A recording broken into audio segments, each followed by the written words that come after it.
Did you know that the doors in Outlast are actually broken? Well, neither did I. So in today's video, I'm going to be talking about some of the facts and glitches that I've learned over the past years of playing Outlast and its DLC, Outlast Whistleblower. This series is going to be covering all the facts and glitches that I've known and by my own experience.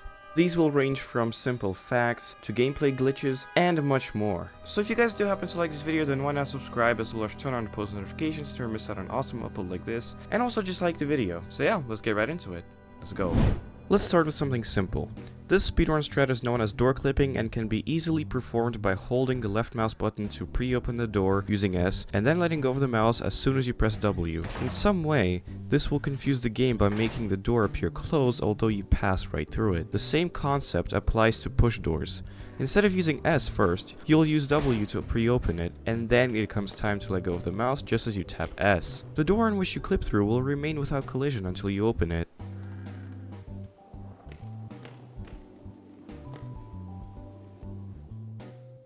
Another door glitch, which referred commonly by speedrunners, is called wallriding. Not to be confused with the wall rider, this trick is performed by pre-opening the door and driving yourself as much as you can into the door frame just as you let go. You will know you've done it correctly if half your body is clipping into the obstruction. This glitch will let you, well, wall ride, but also completely breaks collision as we know it. And what's even more interesting is the fact that it can skip this jump scare entirely, as shown in this clip here.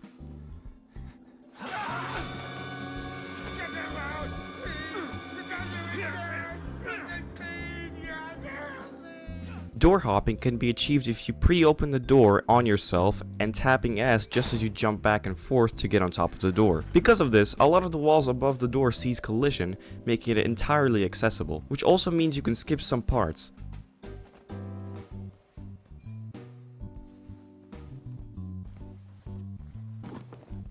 Note that this only works on pool doors. Don't you just hate when enemies won't give you a break? This without a doubt is one of the easiest glitches within this video. Crouch spamming allows the player to be entirely immune to any enemies in Mount Massive Asylum. Just spamming control will get you out of any enemy you encounter. This occurs because Chris must wait for Miles' animation to stop playing. So unless you continue to spam B, Chris cannot swing. Although this doesn't always work out in Miles' favor.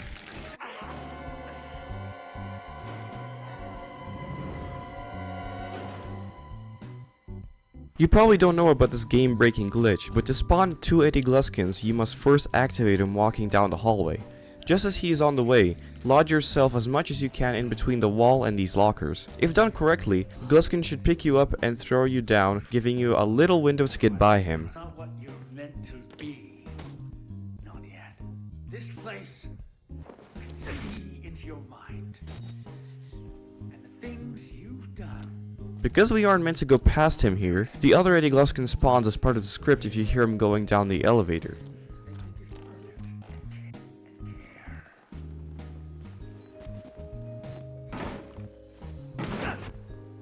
After all that, hiding in the locker, which in turn will play the cutscene as scripted, making it absolutely hilarious. You make yourself a gift for me.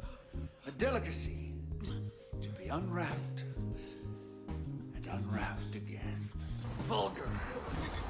And I want to say I'm sorry. I just... Because he can't go through the double doors, he'll take the scenic route to get to you, so long as Gluskin doesn't lose sight of you. I love. Amazing bone structure. Such soft skin. For the sake of our children. It won't take long. A few snips of the flesh here and here. Cut away everything vulgar. Grow our family. The incision will hurt. And the conception. To not turn into Gluskin's bride, you can use the crouch spamming glitch as I've shown previously.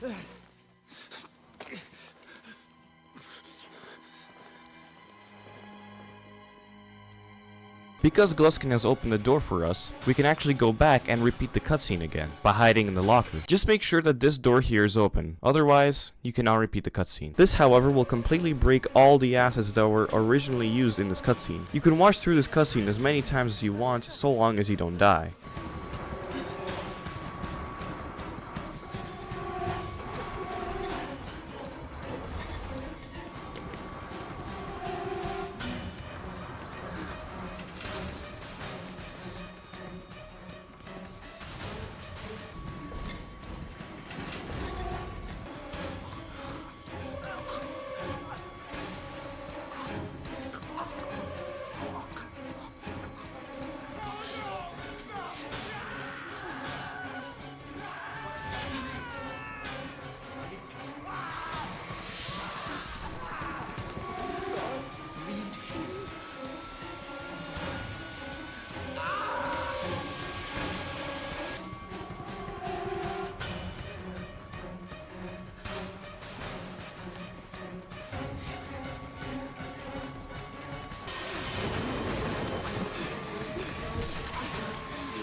Apparently the gas chamber in which Chris Walker comes out of is fully functionable. However, this is only viewed with mods.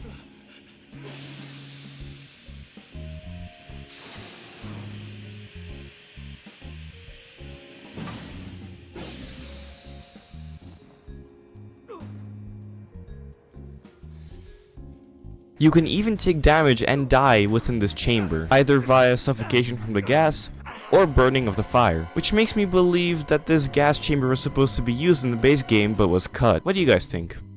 After completing the first part of the mail ward chase, you must leap over this wide gap in order to not die. But have you actually wondered what's down there? When viewing from above, you'll see this pipe running across from one end to the other. If you actually jump on top of this pipe, you can break your fall and therefore land inside the abyss. It appears to be a big cesspool with 4 columns in the middle. What's weird is that when viewed from the top, there appears to be a texture of a brick wall, which you can seemingly phase through. And there's even a spot where you can fall through the map. Pretty neat.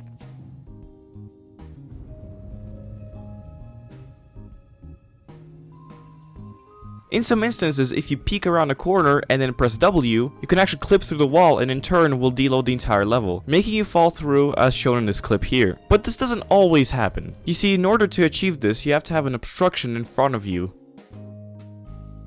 So if you have a really fast computer like mine, you may just end up on the roof and not actually on the floor. Just simply walk towards this bloody surgery bed and you should fall right through. Also be sure to crouch, as you can get stuck if you don't. Pairing this with the fact that you actually fall right through into the basement of the mail ward, and even go through the Trager cutscene. However, you can't really call it a chase since there's only one enemy down here. Something really happens within here that doesn't really make sense is the fact that even though there's no enemies down here, these 2 doors get bashed down for no reason. In fact, they get bashed down instantly. This is only seen from a third-person perspective, and it only happens when you go through a certain trigger point by unblocking the door first and then opening it. If this vent appears closed, then you can just simply save and quit and redo the entire glitch again. Also remember to jump a little bit later than usual. If all goes well, then you should be able to play through the Trager cutscene with no problems, with some mild inconsistencies.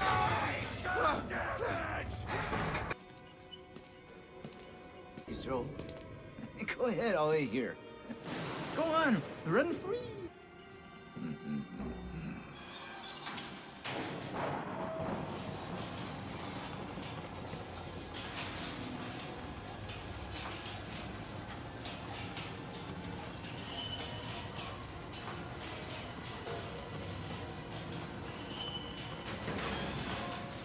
I hope you haven't been letting him confuse you with all his holier-than-thou Bible thumping. No offense to the man, but I sometimes worry he might just be a little bit. It's understandable when people get scared. You have to rob Paul to pay Peter. There's no other way. Murder is the simplest form, but what happens when all money's gone? Well, money becomes a matter of faith. And that's what I'm here for. To make you believe. You paying attention?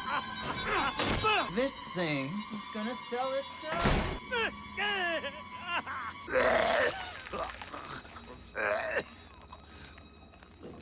If you manage to get the elevator key the first time without dying, then the cutscene will speak for itself.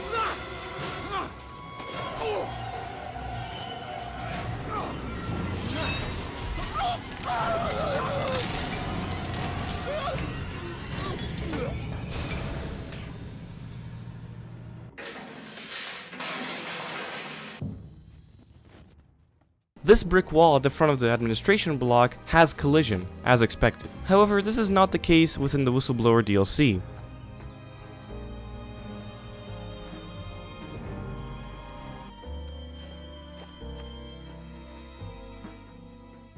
One key thing that many lore YouTubers miss with Waylon and Miles is the fact that their agility is amazing.